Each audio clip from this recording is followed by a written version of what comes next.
Hey guys, so I thought that this week I'll talk about a little bit of my minimal materials that I usually use for painting on gouache. And this is coming because I have started joining the local group of urban sketchers, as you might have noticed on one of the updates for the Stradaisel challenge. And yeah, I started wondering what would be the minimal amount of stuff that I need to take to paint comfortably or sketch comfortably. Now that doesn't mean that I'm gonna take the smallest materials or the lightest materials, but what feels most comfortable to me. That's why I have a little bit of a bigger sketchbook here and some other stuff. So this just coming out of that, out of joining the urban sketchers here locally, and curiosity of what would be better for me to bring. So let's jump right into it, and let's start with paper. So for paper, I have been doing a few different things in the past. Almost 3 years that I've been painting for with gouache. Yeah, it's gonna be 3 years in December now that I think about it. So I have a few options. I started with a sketchbook like this. This is a 5.5 by 8.5 inches, and I have already posted or talked about all of these paintings. Yeah, this one I really like. Whatever. So something like this is amazing. So 5.5 by 8.5 inches or 14 by 21 centimeters. This is absolutely great. Now, my only suggestion, or a couple of suggestions, would be make sure you get watercolor paper. So that is 300 GSM or 300 grams per square meter paper, or I think it's 140 pounds, I think. I don't know, something like that. Because you really need it, especially if you, on the first few layers, you do very, very watery layers. Yeah, that's something that you really need. And the second one would be, do not get too hung up on the whole cellulose versus cotton paper. On watercolor, watercolor is a medium that I feel like you do need a little bit of a better paper, quote unquote, or more cotton paper. But gouache, it is not like that, because I feel like gouache doesn't get absorbed by the paper, but the gouache kind of stays on top of the paper. So I don't feel like it is that necessary to have, those more expensive papers. But if you feel like you need them, go ahead and do it. I would say don't get too hung up on it. Just get whatever you can afford. So something like this is great. The other option that I've been checking lately is this toned paper. This is Strathmore, once again 400 series. So this is 300 GSM once again, but cellulose. So I did, this small painting here. I was taking a course from Jowita, I think is her name. I don't know, this German architect. This woman paints incredibly well. I saw that she uses a lot of tone paper, so I went ahead and got myself a little bit of a notebook to test that. This is a little smaller than this, so again, very, very portable. Now, what I have been enjoying using a lot lately, it is this bigger sketchbook, and this is a hardcover one. Once again, this is a Strathmore, and this is a 500 series. Now, I've done a couple of paintings. These are not done on the urban sketchers, and I think this if you've seen on another video. And this paper, it is mixed media, so I think it's like 200 and something grams. But this is full cotton paper, so 100% cotton, and I don't really think there's a lot of difference in the vibrancy of the colors here on gouache. So yeah, that's what I'm saying. Don't get too hung up on the composition of the paper, but look for something that you actually like. Now this one I do like because it is hardbound, so it is very stiff. You don't need anything to hold your sketchbook. Now this is of course on the larger side. This is I think 8.5 by 11, so full letter size notebook. Whereas these are kind of like half of that, as you can see here. So yeah, I don't know. So this is, I think, an interesting part. So this is paper. Now on some other accessories or things that you need, you will need, I have a bunch of stuff here, but let me talk about this first. You'll need a way to carry water.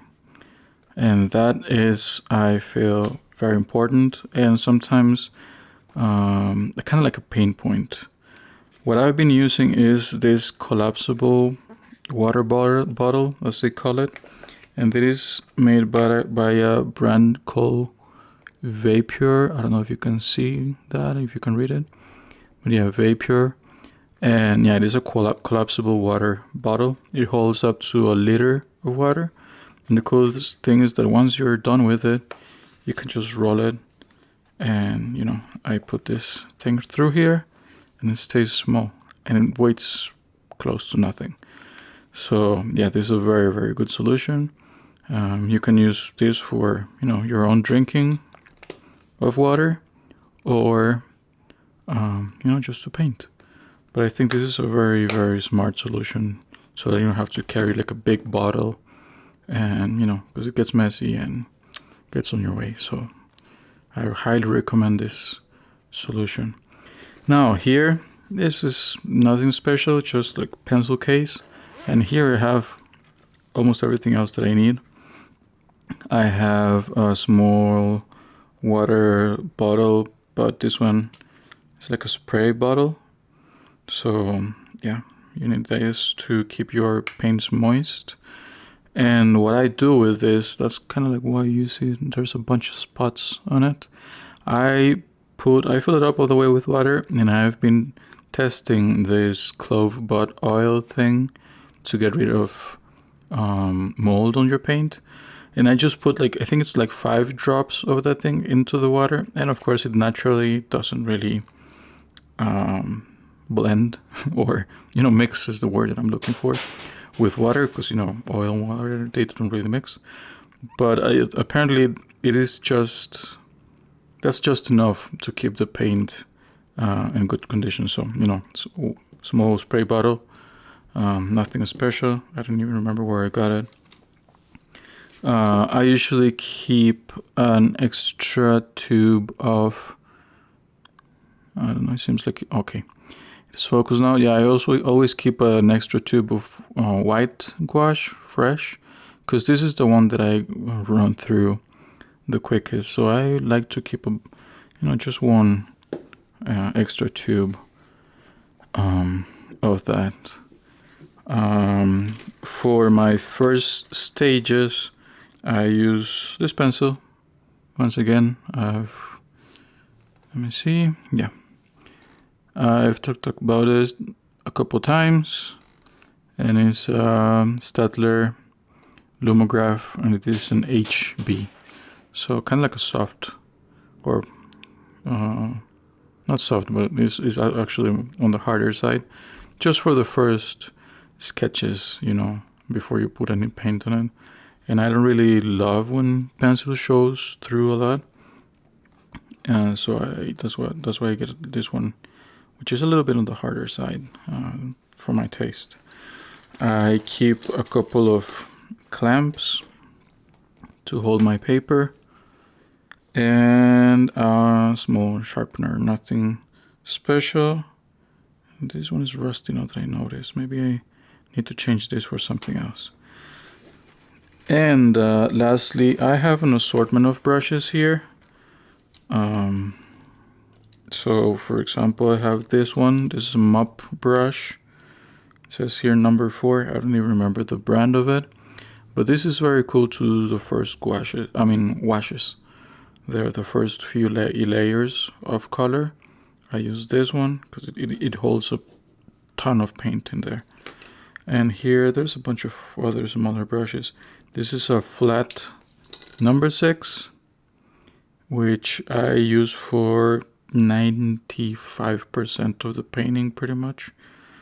Number 6, I don't know exactly what size is this, maybe like 3/4 of an inch, something like that. Then, once again, assortment of smaller brushes. So I got a number 2 flat here, and this one might be maybe close to 1/2 inch or something like that.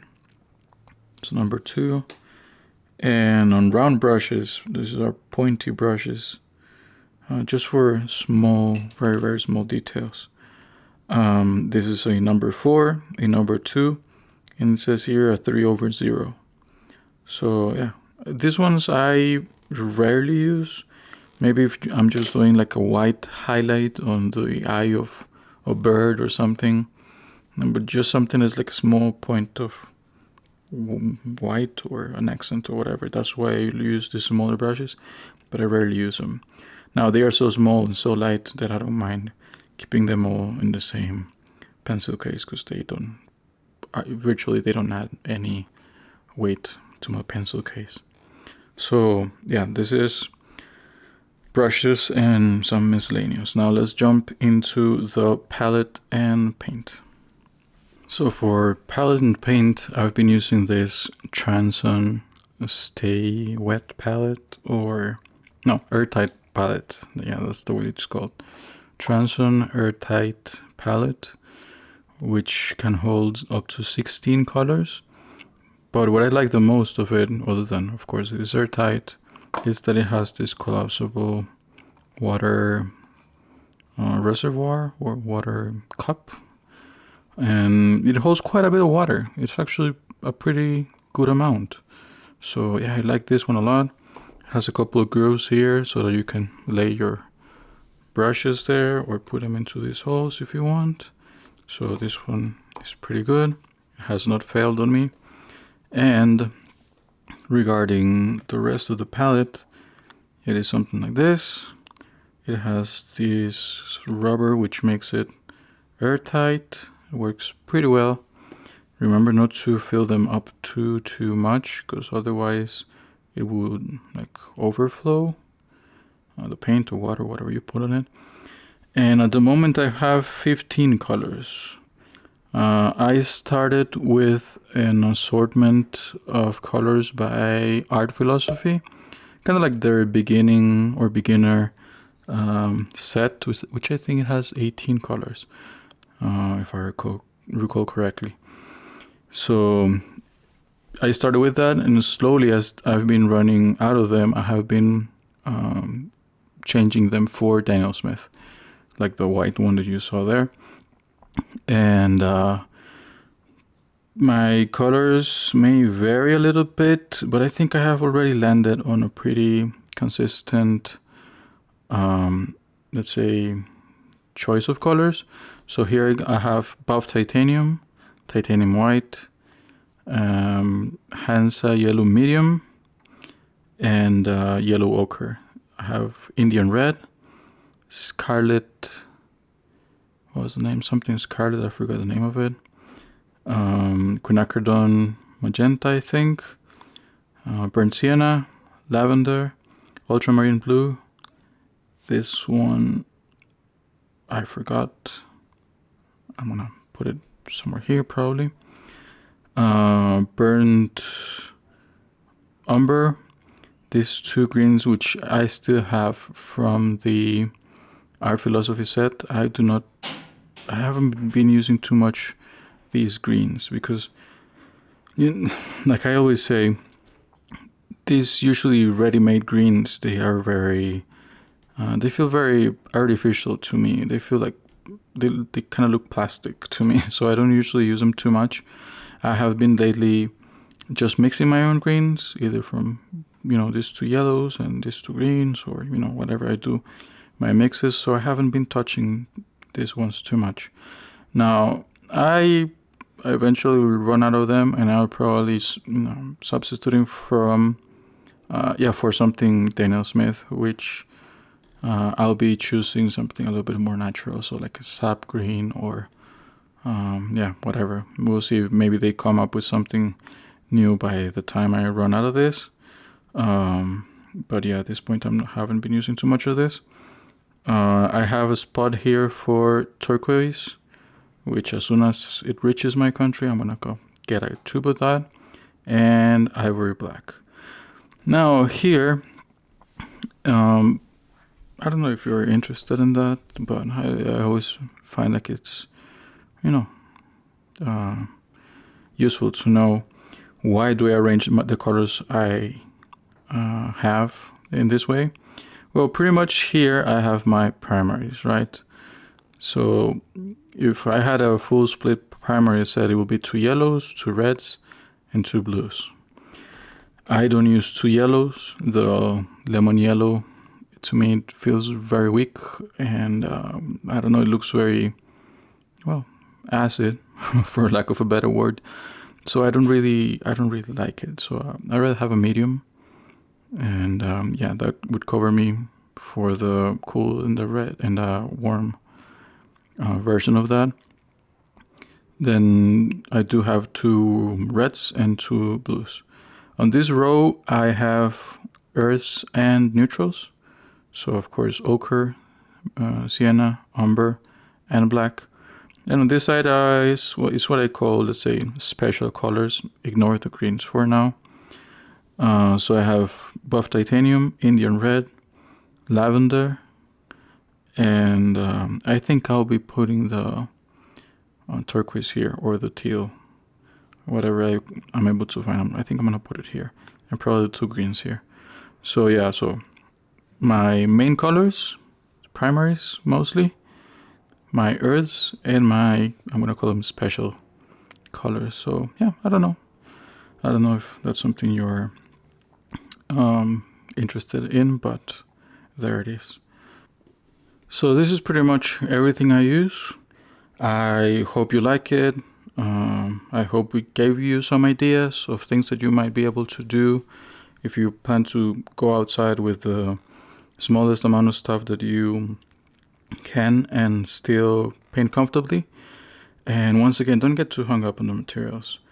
The important part is that you go out and paint, even if you have just one brush, one paint, and a small notebook, which not the right kind of paper. That's enough for you to go out and do your thing. Go ahead, by all means, and do it.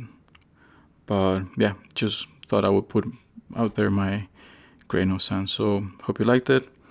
Take care and see you on the next one.